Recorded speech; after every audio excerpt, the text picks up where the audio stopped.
بسم اللہ الرحمن الرحیم۔ ناظرین، آج 8 مئی اتوار کا دن، شام کا وقت، سال 2022، آپ کا اپنا میزبان جاوید اقبال ایک دفعہ پھر بفضل خدا اللہ سبحانہ و تعالیٰ کی کرم نوازی سے آپ کی خدمت میں حاضر ہے۔ السلام علیکم رحمۃ اللہ وبرکاتہ۔ کیسے ہیں آپ سب لوگ؟ نئی شام ہے، نیا دن ہے، نئی تاریخ ہے۔ آپ کو کہانی بھی نہیں سناؤں گا انشاءاللہ۔ آج کی کہانی کچھ اس طرح سے ہے کہ پرانے وقتوں کی بات ہے، لوگ پیدل حج کرنے جایا کرتے تھے۔ ساروں کو پتہ ہے، سبھی لوگ جانتے ہیں کہ پرانے وقتوں میں لوگ پیدل جایا کرتے تھے قافلوں کی شکل میں حج کرنے کے لیے۔ ایک میاں بیوی ایک آدمی جو تاجر کا کام کرتا تھا اور اچھا خاصا کھاتا پیتا مالدار آدمی تھا، وہ بھی قافلے کے ساتھ ہو لیا اور اپنی بیوی کو بھی ساتھ لے چلا کہ چلو، کیونکہ ہم قافلے کے ساتھ جا رہے ہیں تو یوں میری بیوی بھی ساتھ محفوظ رہے گی اور ہم بحفاظت حرمین شریفین کی زیارت کر کے حج ادا کر کے واپس اپنے ملک آ جائیں گے۔ انہوں نے اسی فیصلے پر عمل درآمد کرنا شروع کیا تھا کہ میاں بیوی دونوں گھر سے نکل پڑے۔ آدھ سفر ابھی طے ہوا تھا، آدھا تقریباً، تو ایک شہر میں رات ہو گئی۔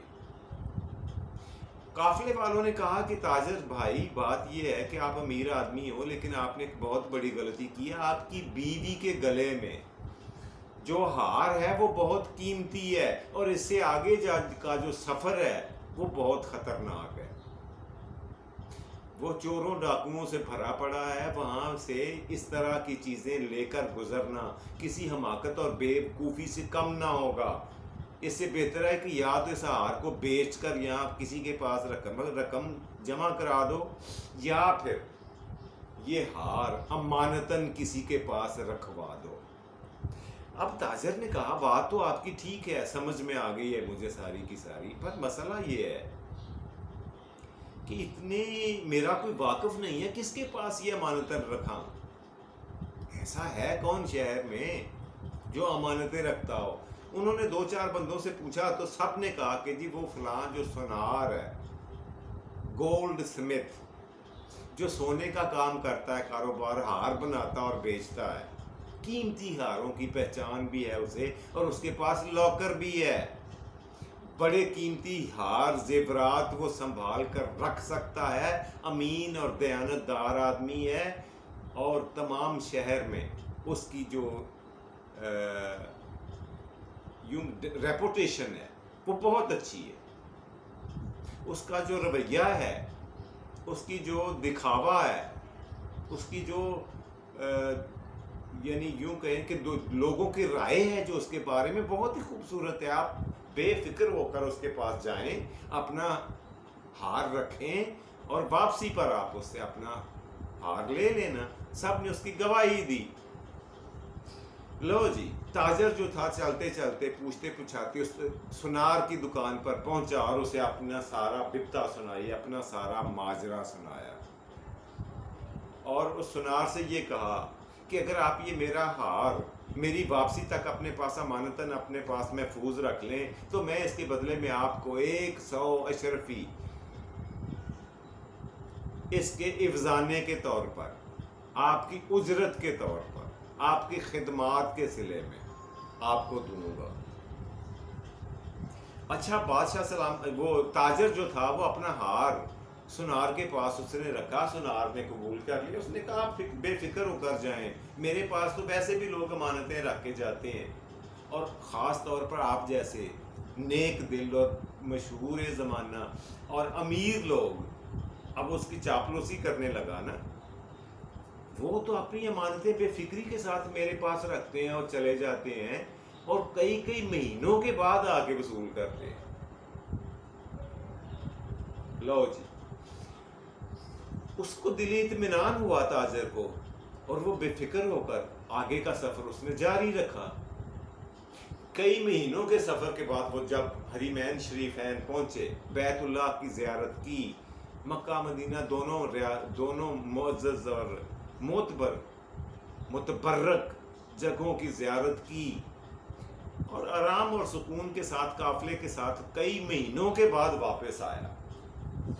اب سنار کو پتہ چل چکا تھا، کیا وہ موتیوں سے واقف تھا، وہ قیمت سے جانتا تھا کہ اس موتی کی کیا قیمت ہے۔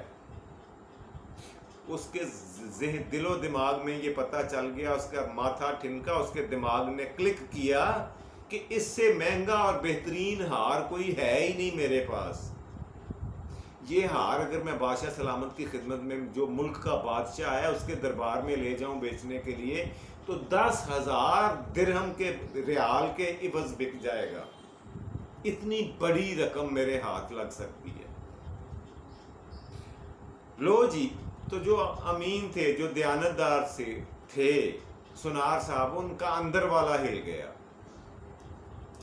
ان کا ارادہ جو تھا وہ متزلزل ہو گیا۔ اب وہ انتظار کر رہے تھے اور اسی انتظار میں تھے کہ وہ تاجر واپسی پہ میرے پاس کب آتا ہے۔ ان کی کوشش اور خواہش تو یہ تھی کہ ان کا سامنا ہی نہ کروں، یہاں سے کھسک جاؤں، ان سے ملو ہی نہ، لوگ بتا دیں گے کہ پتہ نہیں کہاں مر کھپ گیا ہے، گم ہو گیا ہے، لہٰذا وہ خود ہی چند دن انتظار کر کے چلا جائے گا۔ پھر اس نے سوچا کہ میرے بیوی بچے، میری فیملی، میرے رشتہ دار سارے یہیں پہ ہیں، وہ سارے بتا دیں گے میرے بارے میں۔ یہ اسکیم بھی اسے، یہ منصوبہ بندی بھی اسے ناکام ہوتی ہوئی دکھائی دی۔ پھر کیا تھا، اپنی دکان پر بیٹھا رہا۔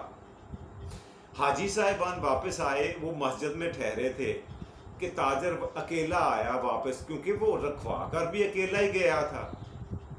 اس نے آ کر سنار سے کہا، آپ نے میرا ہار واپس کیجیے اور اپنی اجرت لے لیں۔ سنار نے کہا، کون سا ہار جناب علی، آپ باولے تو نہیں ہو گئے، پاگل تو نہیں ہو آپ، میں نے تو آپ کی شکل سے بھی واقف نہیں ہوں، میں نے تو زندگی میں پہلی مرتبہ آپ کو دیکھا ہے، میرے پہ الزام لگا رہے ہو کہ آپ نے کوئی ہار میرے پاس امانتاً رکھا تھا۔ یہ سراسر جھوٹ ہے، غلط بیانی ہے جو آپ کر رہے ہو۔ تاجر کو بڑی پریشانی اور حیرانی ہوئی۔ اس نے کہا، کیا کر رہے ہیں سنار بھائی، میں آپ کو اچھی طرح سے جانتا ہوں، آپ کا حلیہ، آپ کا نام، آپ کی دکان، آپ کا محلہ، سارا کچھ مجھے پتا ہے۔ وہ کہتا ہے، تو اس کا مطلب یہ ہے کہ ہار تم نے مجھے دیا تھا؟ اگر یہ سارا کچھ پتا ہے تو یہ تو کئی اور لوگوں کو بھی پتا ہے، میرے گھر بار اور میرے آگے پیچھے کے بارے میں، میرے نام اور میری ناموری کے بارے میں، میری فیملی کے بارے میں کئیوں کو پتا ہے، تو کیا سب کے ہار میں نے رکھے ہوئے؟ مطلب اس نے کوئی دلیل جو تھی ماننے سے انکار کر دیا۔ کوئی دلیل، کوئی سوال، کوئی ترلا، کوئی منت ایسی رہ نہ گئی جو تاجر نے نہ کی۔ اور سنار کی صحت پہ جو اثر پڑا وہ تھا 0/0 جمع 0 is equal to 0، یعنی ٹائیں فش، یعنی فضول بیکار گئیں ساری حرکتیں۔ اب تاجر بیچارہ افسردگی کے عالم میں دکان سے نکلا اور ساتھ ہی ایک ہوٹل میں بیٹھ گیا۔ وہاں پہ اس نے کھانا شروع کیا اور 1-2 لوگوں سے اس نے بات کی۔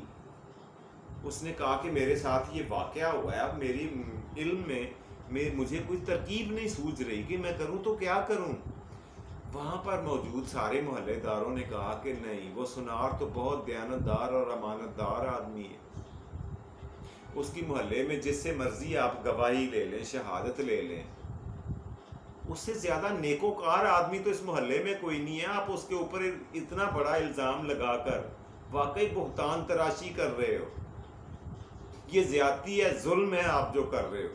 سب لوگوں نے یک زبان ہو کر، محلے والوں نے، پوری گلی محلہ، آس پڑوس والوں نے گواہی دے دی کہ اس بندے کی رویہ، اس بندے کی جو ہوا ہے وہ بہت اچھی ہے، بہت اچھی، یہ اخلاقیات کا مالک ہے، اس کا ماضی، اس کا کردار، اس کا رویہ گواہ ہے کہ اس سے اچھا آدمی کوئی ہمارے محلے میں ہے ہی نہیں، یہ تاجر جھوٹ بول رہا ہے۔